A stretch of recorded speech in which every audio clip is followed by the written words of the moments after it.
Good morning, Green Tree Christian Church. We are so glad that you got a chance to join us this morning as we kind of update you on some things going on in the church, some prayer concerns for the week, things that we'd ask you to just be remembering, be faithful in your prayers if you would. How you doing this morning, Justin? I'm doing good. Good. Me too. A little cold out there. Thanks for asking. A little cold out there. It is chilly out there. Tomorrow is going to be rough. Those few snowflakes that were coming down this morning was a reminder. Really? That You saw some snowflakes? Yeah. Wow, I didn't see snowflakes. There were a few when I was taking the kids to school. So that's awesome. All right, you want to get us started off with some prayer concerns? I would love to. Want to start off asking you to pray for some folks that have been affected by COVID. We have Lynn Roberts. She is at home right now on quarantine. She seems to be doing pretty well. I don't think has a lot of symptoms, but has tested positive, won't be around for a little while. Rick Homeyer, I mentioned yesterday at church, was in the hospital recovering from COVID. Got to go home last night. So we got a text from Carmen, their daughter, that said he got to go home. So just pray that he continues to get better. Also, Ronald Jones is the father of Eddie Jones, who preaches over at Gear City. Eddie's a good guy. His dad has some pre-existing health issues, so there's some concern there. He's also in the hospital with COVID. And then right before we got on, I got a text message from Chris Floyd. Luke and Chris were in our small group until they moved down to Joplin this summer. But Chris had about a 45-day recovery from COVID. She was in the hospital, had really bad symptoms from it. Now Luke's dad, Dale Floyd, has had COVID. He's on day 9, and it's gotten really bad. And last night, they had to ambulance him to the hospital. He's really having a hard time breathing. So pray for Dale Floyd, if you will, in his recovery. And there's others that have dealt with this. Some of them don't like to be mentioned. They kind of like to keep it on the low down. And so just be praying for everybody who's battling this issue right now. Joyce Heideke could use your prayers. She's been out in Phelps Health. She had COVID, and now afterwards is kind of dealing with some side effects from it, some pneumonia and stuff.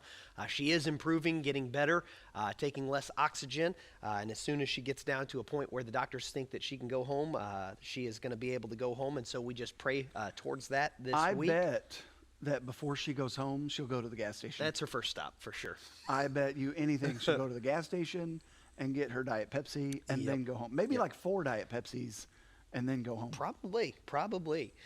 Also ask you to be praying for Lisa Frisch's husband, Robbie. He's in pretty poor health right now. He's up in the hospital in the Fenton area, and they're dealing with some pretty serious issues right now. So I ask you to be praying for Lisa and her husband, Robbie, if you would.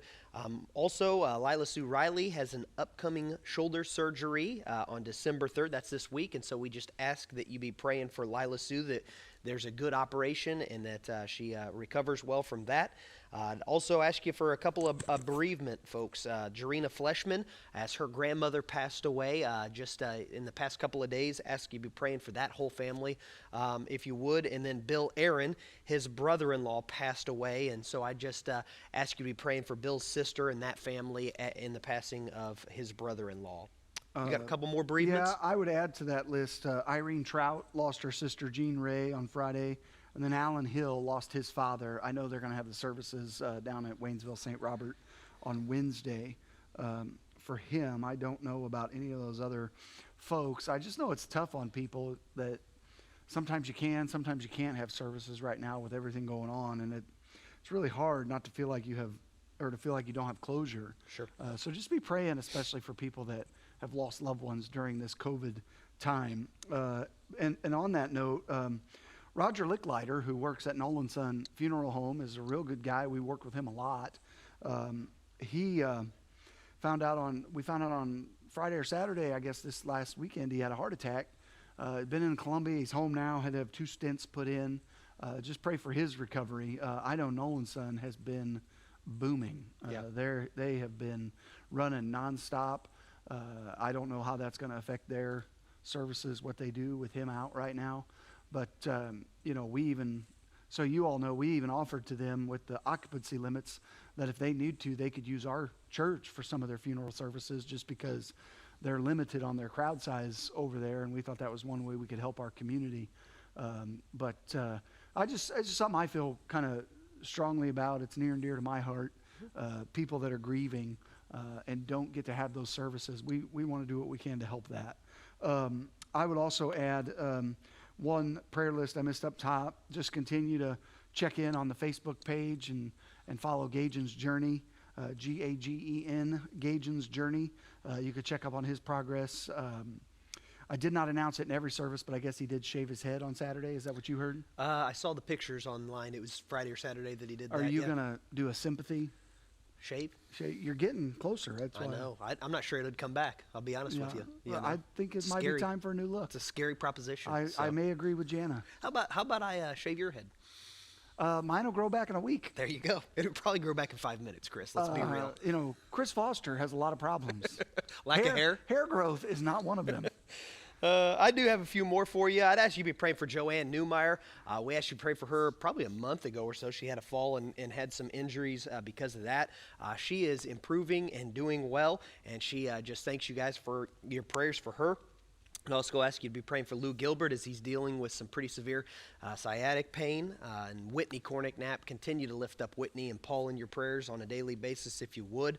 And then we do have a birth announcement to make, a celebration. Louis Walter Peasley was Big born Louie. On November 24th to Matt and Caitlin Peasley. 9 pounds, 13 ounces. That is a big boy. So Mary is officially the grandmother of 5 now, and so we just rejoice with that family. It's awesome news. So Mary rejected our name. She did. Suggestions. That was unfortunate. I mean, CJ and JC both make fine initials. They for really baby. do. They really do. A couple ministry updates, though. Do you Well, have any more before prayer that, concerns? I've got a couple more Do you? prayer Okay. concerns. I would ask you to be praying for Dawn Riddle. I know that she hosted Thanksgiving with her whole family. I think they had 17 of them out at the house. Her mom, Jo Campbell, did all the cooking and stuff, but I haven't got to hear yet how she felt that day. But these are Dawn's last holidays, and I just would ask you to give a little extra prayers for her, that she'd be able to enjoy those with her family, and also be praying for Michael Roberts, who's just recently found out he's got stage 3 lung cancer. I'm supposed to go out and visit with him tomorrow, talk to him for a little bit, and was talking to Joe Terranova last week. He asked us to be praying for his son Josh. Josh is in the public school system, but just been dealing with some health issues, had a lot of back pain, but then also has an illness. I can't remember the name of it, but it affects the esophagus, and it's really caused him a lot of issues. He's having some esophageal issues, but just pray for Josh Terranova. And did you mention Whitney, or did Yeah. you? Okay. Yep. I might not have heard that one. I just wanted to check. I didn't get that one crossed off. And then as far as the ministry issues go, I'll let you go first, and Okay. then I'll... We do have our monthly food distribution tomorrow, and I know that we are kind of in need of some volunteers. We would love to get a chance to serve alongside of you, and so it's a great opportunity to kind of serve, especially in these difficult times in the holiday season. And so if you can give a few hours of your time tomorrow morning by serving those that maybe are a little bit less fortunate, we would invite you to come on out, meet here about 9:30 or so, dress warmly. I think it's supposed to be a pretty cold day tomorrow, but we would love to have you. And if you can volunteer, we would love for you to maybe give a message to the office letting them know that you're planning on being there. We need to kind of know how many to plan on, and if we need to round up some more volunteers. So please call the church office today and let them know. Charla, I if know you you're would. watching. I am going to be there to help, so you can put me on the list. There you go. There you I go. did my part. Are you going to be there to help? I will be there. Are you going to wear some long underwear? I'll be bundled up for sure. I am probably going to have to bust out the long undos. Yeah. It's going to be cold. It'll be a I think chilly the day. high is supposed to be like 30 something tomorrow. Yeah, today's 37, I think. Yeah, this whole week it's going to be rough. Yep. It's December. I mean, know. that's what it's supposed to do in I December, know, right? I know. I actually kind of like it. I'm ready for I want to see Little bit some of cold? snow. It makes me feel like it's Christmas when there's some snow on the ground. There you go. After Christmas, no snow. You're ready for spring. Before immediately. Christmas, snow. Yeah. That's my philosophy. There you go. One other thing I would just plug, speaking of Christmas, something that we've done historically, and a lot of you have participated in this, around the holidays, Thanksgiving through Christmas, we try to help out some of our folks who may be struggling financially. We'll have small groups, we'll have individuals that'll reach out to us and say, is there somebody we can do something for? Is there somebody? And if you have that desire, let us know. Call Charlotte in the office. We do keep a list of folks that we're trying to help. And if we keep a home team fund that you can give to straight to Charlotte, or you can give to on the app. We are using that specifically this time of year for some of those holiday needs. So there's a couple different ways you could help with that. You could, talk about maybe like adopting one of our church families, or you could just give to the home team fund, and we'll make sure that they get taken care of. Yep. But it just really, it seems like that need is greater this year with some of the financial stresses that people have, and those that maybe do still have their income coming in, or feel like they want to share some of that blessing. We would love to help pass that along and let the church kind of help take care of each other. But that's just something that maybe you could do over Thanksgiving and Christmas. I guess Thanksgiving's done. I got a little Holiday season. little discombobulated there. It's all right. Will you forgive me for my I will. discombobulation? I will. Okay. I think that's it, buddy. Yeah. You want to close this in prayer? I would love to. Okay.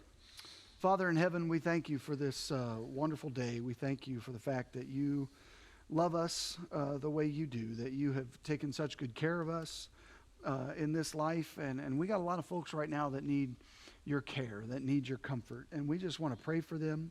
We want to lift them up to you, Father, that you would bring healing and restoration into their lives. Father, remind us how good you are. Remind us of just how blessed that we are in this life. And Father, in the midst of the darkness that we see going on around us, just help us to be the light of good news, the light of hope, and the message of good news to the world. Father, as we come into Christmas time, let us not forget how good you are and just how involved you've been in our lives. It is in Jesus' name that I pray. Amen. Amen.